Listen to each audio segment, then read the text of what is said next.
पहले आए हुए सभी किसान भाइयों का, बड़े बुजुर्गों का, युवा साथियों का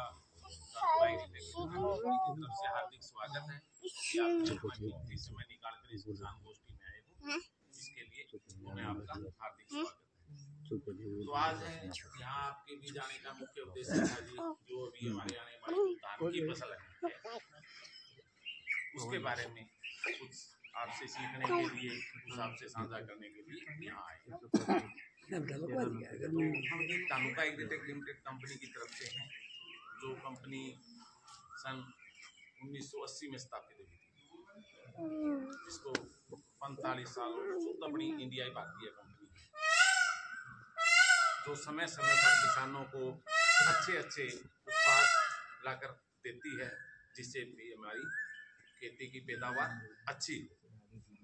तो कोई भी फसल है जी अपनी, चाहे धान है, बाड़ी है, मक्का है, गेहूं है, सरसम, बाजरा, कोई भी फसल है, उसकी पैदावार को प्रभावित करने वाले मुख्य तौर पे 5 कारक होते हैं, जिसका सबसे पहला होता है बीज और भूमि जनित बीमारियां, जिसके लिए हम बीज उपचार करते हैं।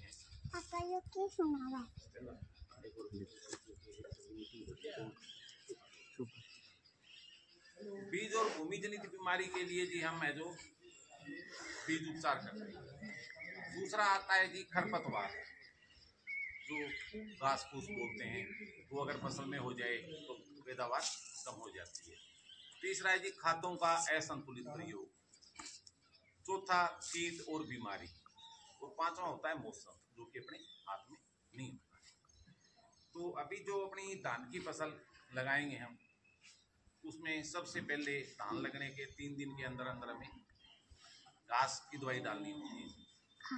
अगर एक बार जमीन में घास हो गया तो वो अपनी पैदावार को बहुत ज़्यादा प्रभावित कर देगा, क्योंकि जिस फसल में घास हो गया वो जगह भी तो घेरेगा, और जगह के साथ साथ जो हम फसल को पोषक तत्व दे रहे हैं, चाहे यूरिया, डीएपी, पोटाश, मैग्नीशियम, जो कुछ भी दे रहे हैं, वो भी खींचेगा।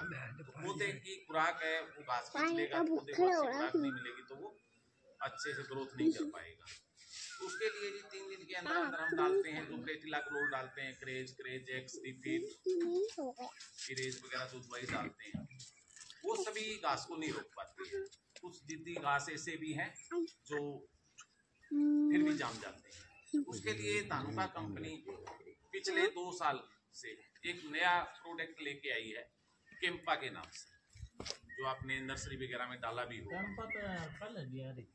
2 साल से 2 साल पहले आई है। हाँ, पाउच जो आता है वो है जी, जो जिद्दी घास हैं उनको नहीं उगने देता।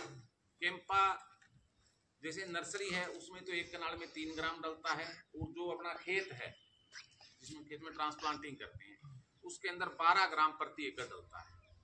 उसको डालने का तरीका है जी, जो हम इरेज, क्रेज या रिपीट जो भी दवाई डालते हैं, उसी के अंदर 12 ग्राम केम्पा मिला के आप छिड़काव कर दो, आपको किसी भी प्रकार का कोई भी घास नहीं जमेगा। चाहे छोटी पत्ती है, चाहे संकरी पत्ती है, चाहे मोथा टिल्ला है, उसको भी नहीं जामने देगा। और इसी वजह से हाँ जी, उसको भी जामने नहीं देगा।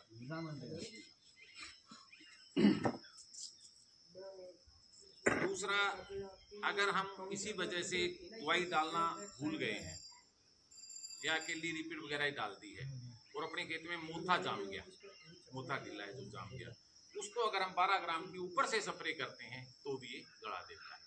ऊपर से स्प्रे करने पर सिर्फ एक मोथे घास को ही जलाएगा, दूसरे किसी घास को नहीं जलाएगा। दूसरे घास को ये जामने से रोकता है, जामने नहीं देगा।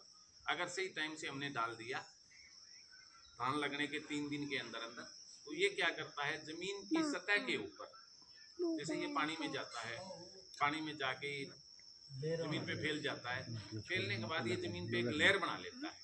वो लेयर क्या करती है, जो भी घास जामता है उस घास को जामते जैसे इसके संपर्क में आता है वैसे वापस उड़ जाता है, तो ये जामने ही नहीं देता है।